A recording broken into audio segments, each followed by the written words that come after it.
Everybody, we got a couple topics today, but it's hard to kind of ignore. Basically, Zelenskyy, at least in my opinion, seemingly willing the escalation of the war with Russia, and Europe, like willingly participating and What's weird is that people are still defending him. Like I don't get it. It seems Tulsi Gabbard put out this statement where she did this interview where she was like, his priority is not peace. That seems very obvious to me. And yet you have all kinds of people saying that like Trump was in the wrong for doing things. Trump is destabilizing the country. Like this guy is in his illegal third term as president, Right. And won't come to the table or negotiate. And when he doesn't get the answer he likes from, one adult, he goes to the next one, aka the UK. It's a very, very weird situation. But at what point do we just acknowledge that like he's not the angel the Biden administration pretended he was? Well, this is, I'll start the segment. I had this as first, like basically Zelenskyy gets blown out of the White House, immediately goes to Europe to conspire more support from them, which by the way, I'm all for. But what do you make of, like, I'll go to Styx and then Hannah Claire. What do you make, like, if you're sitting in the UK and you have Starmer committing to boots on the ground when their country's been invaded by foreign invaders as it sits right now? What do you make of this, like, wild or seemingly overnight escalation by Europe? It's absolutely insane, because the idea of actually putting troops in Ukraine, it would potentially trigger World War III. And people need to understand, the old Cold War order was a real thing. For a brief shining moment in time, for about a decade, the Cold War had thawed. Then you had the invasion of Georgia by Russia in 2003. And since then, things have generally deteriorated.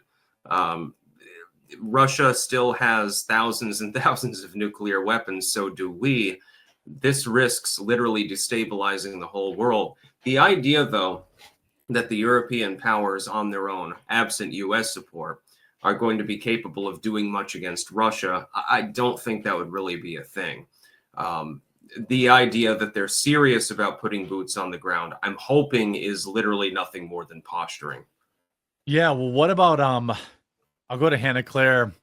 There are people, including myself, who believe that Zelenskyy purposely bombed Poland because it was a NATO country. Remember when the missiles landed in Poland and Zelenskyy tried to say that they were from Russia, trying to pull, World War III? No, I liked when Russia blew up its own pipeline. That was that we know. Yeah, that was very unlucky. That was very 4D chess by Putin. What do you make of, like, what the hell is Europe doing? It's like overnight they're all like, oh yeah, here's some more money. We're gonna put boots on the ground. Oh, just another migrant running through a crowd at a market this morning in Germany, which we're going to talk about a little. Like, the UK has already been conquered by foreign invaders. What the hell are they doing? And there's no way the people in the UK are like, oh, what? Wait, what? Boots on the ground? Look, honestly, I'm going to take a slightly cynical approach here and say, good, you guys deal with it. Because, number one, geographic proximity. If you think that Russia's going to escalate and, traipse across Europe and do whatever, then sure, you have a prerogative to hang out with your coalition and put, he said, boots on the ground and planes in the sky. But I don't think overall they think, I think they obviously don't have any self-confidence, because he said that, like, this coalition of the willing and that we'll defend whoever. And then we'll discuss it with the United States and hopefully they'll join in. Like, please, United States. I love the term coalition of the willing when used in the context too. Because that was exactly the terminology that the United States used when they invaded Iraq. Oh, I didn't realize that. That's funny. Same terminology.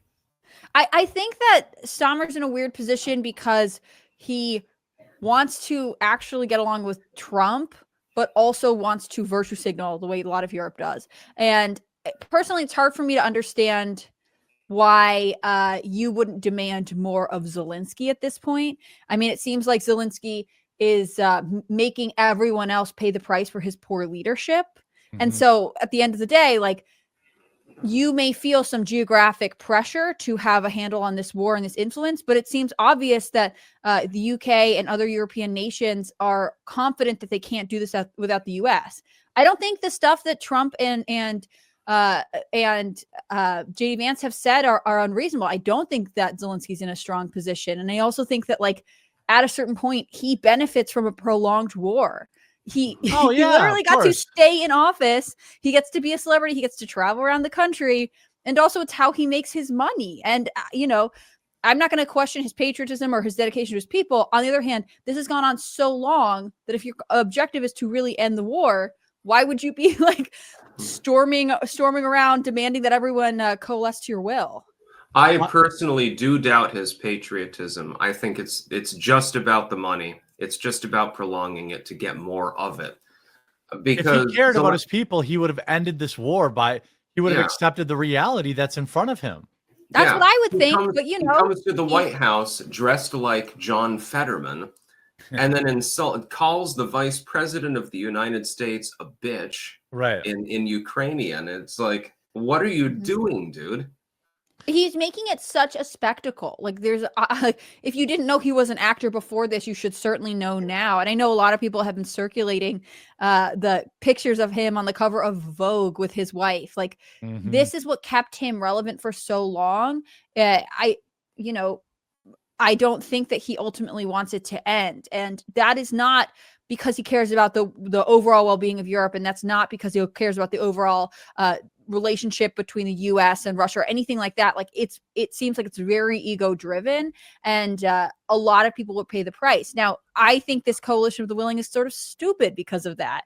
But on the other hand, like, go for it, Europe. You guys do whatever you need to do. I respect that you guys have a closer geographic tie.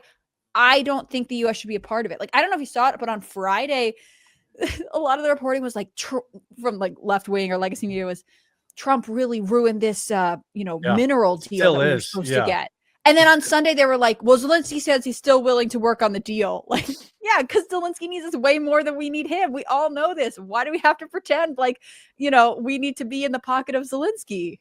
Yeah, it's basically a stopgap. It's a de facto entrance into NATO, because if Western groups that are aligned with the NATO, US or otherwise, move into Ukraine and start developing things, building factories, employing American workers, whatever, British workers, the Russians are no longer capable of really attacking without war being declared. And so they're much more reluctant to attack outside of the areas that they already control, because you can't really develop those. It's very, very funny. Zelensky has effectively cocked on that particular issue. I think because he realizes the reality of the situation. He's not dumb. He's just being petulant. Yeah. Well, the weird thing to me is, Europe, sure, you could argue, okay, geographically, Russia's more important, but I mean, it sure hasn't seemed that. Where is this level of urgency coming from? They haven't been this urgent for the past 3 years. Suddenly they're having like emergency NATO meetings in Europe where the United States isn't invited or didn't go. I don't know the answer to that. And they're suddenly like, oh, we're going to commit a few $1 billion to you. Like the UK and some random island had committed some of their seashells to the front lines. Are these countries like trying to, I feel like they're trying to pressure Trump back into taking over. Supporting Ukraine. But reports this morning said that Trump is meeting with his panel to consider dropping all of it altogether. Obviously, I think what we're seeing here is a lot of negotiating on the public. Zelensky said, I don't need America. I'm going to go to Europe.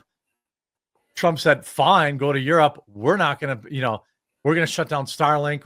If they shut down Starlink and stop sending them weapons, this war is over in 2 weeks. Nobody believes that this war goes on much longer than a month or something like that.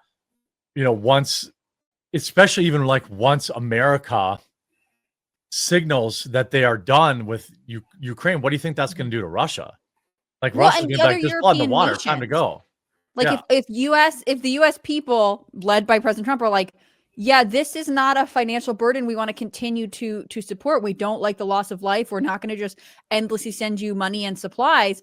And the UK is like, we're going to do it. How long until the British population is like, actually, we're not sure we want to do this either. Like, everyone in Europe is cool with it when it's mostly America footing the bill. Well, when it's just tweets. That's the thing. The USA is the world's largest economy. If we're not capable of fighting the Russians off in a proxy war, what the hell do you think the UK or France are going to do? And how long are they going to stick it out? I mean, I think Europe was really upset. Jeremy was on vacation during this time, I think, but when Mark Fogel, the Pennsylvania school teacher's release was negotiated, there were a couple calls between Trump and Putin after that, and they started talking about like, well, what would a peace deal look like? What would you want? To me, seems super obvious. It doesn't mean that he is like, you know, someone on NBC was calling the White House. They're like, it's obvious that it's now just a branch of the Kremlin, which like, because two foreign leaders talk to each other, I thought you guys wanted diplomatic negotiations. But so we have this like thawing of the ice, this rebuilding of dialogue between the US and Russia, which Biden totally destroyed. I'm not saying you have to like Russia. I'm just saying you would want to be able to communicate with them. And Europe was immediately like, Trump is negotiating a peace deal and he's not even bringing Ukraine, and now he's not bringing Europe. And so Europe's going to, you know, have several strongly worded meetings where nothing gets done. I mean, they're going to talk a lot of talk. Right. They want to be involved. They want credit, but they don't want to spend the money. And they also don't actually know how to end this war. Like, what is the objective here? Why are you getting so annoyed?